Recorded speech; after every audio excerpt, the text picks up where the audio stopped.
ನಮಸ್ಕಾರ ಸ್ನೇಹಿತರೆ, ಗೃಹಲಕ್ಷ್ಮಿ ಯೋಜನೆಯ ಅಪ್ಡೇಟ್ಗೆ ನಿಮಗೆ ಸ್ವಾಗತ ಸುಸ್ವಾಗತ. ಸ್ನೇಹಿತರೆ, ಗೃಹಲಕ್ಷ್ಮಿ ಯೋಜನೆಯ 21 ಮತ್ತು 22ನೇ ಕಂತಿನ ಹಣದ ಕುರಿತು ಸರ್ಕಾರದ ಕಡೆಯಿಂದ ಬಹುಮುಖ್ಯವಾದ ಮಾಹಿತಿ ಆದರೆ ಬಂದಿರುವಂಥದ್ದು. ಸರ್ಕಾರದ ಕಡೆಯಿಂದ ಬಂದಿರುವಂತಹ ಅಪ್ಡೇಟ್ಸ್ ಬಗ್ಗೆ ತಿಳಿಸ್ಕೊಡ್ತೀನಿ. ಮತ್ತೆ 21ನೇ ಕಂತಿನ ಹಣ ನಿಮ್ಮ ಖಾತೆಗಳಿಗೆ ಜಮಾ ಆಗುವ ಕುರಿತು ಏನು ಅಪ್ಡೇಟ್ಸ್ ಇದೆ ಅನ್ನುವಂಥದ್ದನ್ನು ತಿಳಿಸ್ಕೊಡ್ತೀನಿ. ಎಲ್ಲದ್ರ ಬಗ್ಗೆ ಈ ವಿಡಿಯೋದಲ್ಲಿ ಡಿಸ್ಕಸ್ ಮಾಡ್ತಾ ಹೋಗೋಣ. ಎಲ್ಲರೂ ವಿಡಿಯೋ ಕೊನೆವರೆಗೂ ನೋಡಿ. ಅದಕ್ಕೆ ಮುಂಚೆ ಯಾರು ಚಾನಲ್ ಅನ್ನು ಇನ್ನೂ ಸಬ್ಸ್ಕ್ರೈಬ್ ಮಾಡ್ಕೊಂಡಿಲ್ಲೋ ಈಗಲೇ ಚಾನಲ್ ಅನ್ನು ಅಂತ ಸಬ್ಸ್ಕ್ರೈಬ್ ಮಾಡ್ಕೊಳ್ಳಿ. ಮತ್ತೆ ವಿಡಿಯೋಗೊಂದು ಲೈಕ್ ಆದ್ರೆ ಕೊಡಿ. ನೀವು ಕೂಡ ಸಬ್ಸ್ಕ್ರೈಬ್ ಲೈಕ್ ಇಂದ ನಿಮ್ಗೆ ಇದೇ ರೀತಿ ಕಂಟಿನ್ಯೂಸ್ ಅಪ್ಡೇಟ್ಸ್ ಆದ್ರೆ ಸಿಗ್ತಿರುತ್ತೆ. ಈಗಾಗಲೇ ಯಾರು ಸಬ್ಸ್ಕ್ರೈಬ್ ಲೈಕ್ ಮಾಡಿ ವಿಡಿಯೋ ನೋಡ್ತಿದ್ರು ಎಲ್ಲರಿಗೂ ನನ್ನ ಒಂದು ಹೃದಯ ಪೂರ್ವಕ ಧನ್ಯವಾದಗಳು. ನೋಡಿ ಸ್ನೇಹಿತರೆ, ನಾನೀಗ ಡೈರೆಕ್ಟ್ ಆಗಿ ಟಾಪಿಕ್ ಗೆ ಬರ್ತೀನಿ. ಗೃಹಲಕ್ಷ್ಮಿ ಯೋಜನೆಯ 21ನೇ ಕಂತಿನ ಹಣ ಮತ್ತು 22ನೇ ಕಂತಿನ ಹಣದ ಕುರಿತು ಮಾತನಾಡೋದಕ್ಕಿಂತ ಮುಂಚೆ ಇಲ್ಲಿ ಸರ್ಕಾರದ ಕಡೆಯಿಂದ ಸಚಿವೆ ಲಕ್ಷ್ಮಿ ಹೆಬ್ಬಾಳ್ಕರ್ ಅವ್ರ ಕಡೆಯಿಂದ ಒಂದು ಹೊಸ ಅಪ್ಡೇಟ್ ಇದೆ. ಇಲ್ಲಿ ಅವ್ರು ಏನ್ ಹೇಳಿದ್ದಾರೆ ಅನ್ನುವಂಥದ್ದನ್ನ ಕೇಳಿಸ್ಕೊಳ್ಳೋಣ, ಮತ್ತೆ ಮಾತನಾಡೋಣ ಸ್ನೇಹಿತರೆ. ನೋಡಿ, ಇಲ್ಲಿ ಯಜಮಾನಿಯರಿಗೆ ಮತ್ತೊಂದು ಗುಡ್ ನ್ಯೂಸ್ ಆದ್ರೆ ಕೊಟ್ಟಿದ್ದಾರಂತೆ. ಗೃಹಲಕ್ಷ್ಮಿ ಸಂಘಗಳ ರಚನೆ ಬಗ್ಗೆ ಸಚಿವೆ ಲಕ್ಷ್ಮಿ ಹೆಬ್ಬಾಳ್ಕರ್ ಅವರು ಮಾಹಿತಿ ಕೊಟ್ಟಿರುವಂತದ್ದು. 30 ರಿಂದ 40 ಲಕ್ಷ ಗೃಹಲಕ್ಷ್ಮಿ ಸಂಘಗಳನ್ನು ರಚಿಸುವ ಯೋಜನೆ ಇದ್ದು, ಈ ಮೂಲಕ ಯಜಮಾನಿಯರಿಗೆ ಆರ್ಥಿಕವಾಗಿ ಬಲ ತುಂಬಲು ಕ್ರಮ ಕೈಗೊಳ್ಳಲಾಗುವುದು ಎಂದು ಮಹಿಳಾ ಮತ್ತು ಮಕ್ಕಳ ಸಚಿವೆ ಲಕ್ಷ್ಮಿ ಹೆಬ್ಬಾಳ್ಕರ್ ಅವರಾದ್ರೆ ತಿಳಿಸಿಕೊಟ್ಟಿರುವಂತದ್ದು. ಬೀದರ್ ಜಿಲ್ಲಾ ಪಂಚಾಯತ್ ಸಭಾಂಗಣದಲ್ಲಿ ಕಲಬುರಗಿ ವಿಭಾಗ ಮಟ್ಟದ ಮಹಿಳಾ ಮತ್ತು ಮಕ್ಕಳ ಅಭಿವೃದ್ಧಿ ಇಲಾಖೆಯ ಪ್ರಗತಿ ಪರಿಶೀಲನಾ ಸಭೆಯಲ್ಲಿ ಮಾತನಾಡಿದ ಸಚಿವರು ಈ ವಿಷಯ ತಿಳಿಸಿಕೊಟ್ಟಿರುವಂತದ್ದು.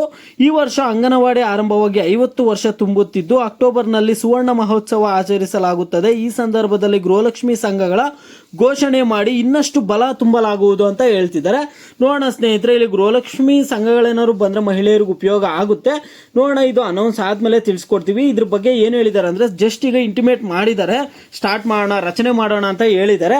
ಆ ಸ್ಟಾರ್ಟ್ ಆದ್ಮೇಲೆ ಅದ್ರ ಬಗ್ಗೆ ಸಂಪೂರ್ಣವಾದ ಮಾಹಿತಿ ಆದ್ರೆ ಕೊಡೋಣ. ಈಗ ಗೃಹಲಕ್ಷ್ಮಿ ಯೋಜನೆಯ 21ನೇ ಕಂತಿನ ಹಣದ ಕುರಿತು ಮಾತನಾಡೋಣ ಸ್ನೇಹಿತರ. ಗೃಹಲಕ್ಷ್ಮಿ ಯೋಜನೆಯ 21ನೇ ಕಂತಿನ ಹಣದ ಕುರಿತು ಮಾತನಾಡೋದಾದ್ರೆ ಸರ್ಕಾರದ ಕಡೆಯಿಂದ ಆಲ್ರೆಡಿ ಹಣ ಬಿಡುಗಡೆ ಆಗಿದೆ.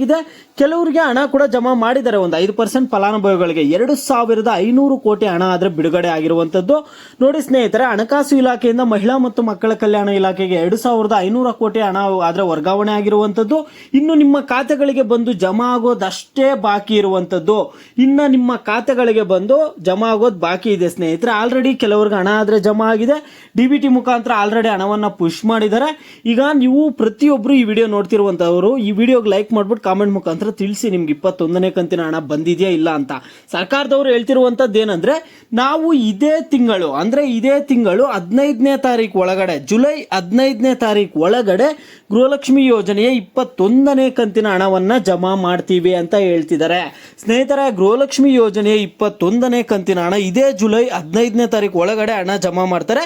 ಅದ್ರ ಜೊತೆಗೆ 19, 20ನೇ ಕಂತಿನ ಹಣ ಯಾರು ಪೆಂಡಿಂಗ್ ಇದೆ ಅಂತ ಹೇಳ್ತಿದ್ರು, ನಿಮ್ಮ ಅದು ಪೆಂಡಿಂಗ್ ಇರುವಂತಹ ಹಣ ಕೂಡ ಜಮಾ ಮಾಡ್ತಾರೆ ಸ್ನೇಹಿತರೆ.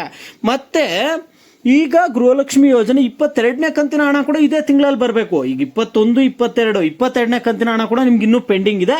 22ನೇ ಕಂತಿನ ಹಣದ ಬಗ್ಗೆ ಮಾಹಿತಿ ಇರುವಂತದ್ದು ಏನಂದ್ರೆ, ಇದೇ ತಿಂಗಳು 30ನೇ ತಾರೀಕು ಒಳಗಡೆ ನಿಮಗೆ ಗೃಹಲಕ್ಷ್ಮಿ ಯೋಜನೆಯ ಹಣ ಆದ್ರೆ ಬಂದ್ ಜಮಾ ಆಗಲಿದೆ ಸ್ನೇಹಿತರೆ.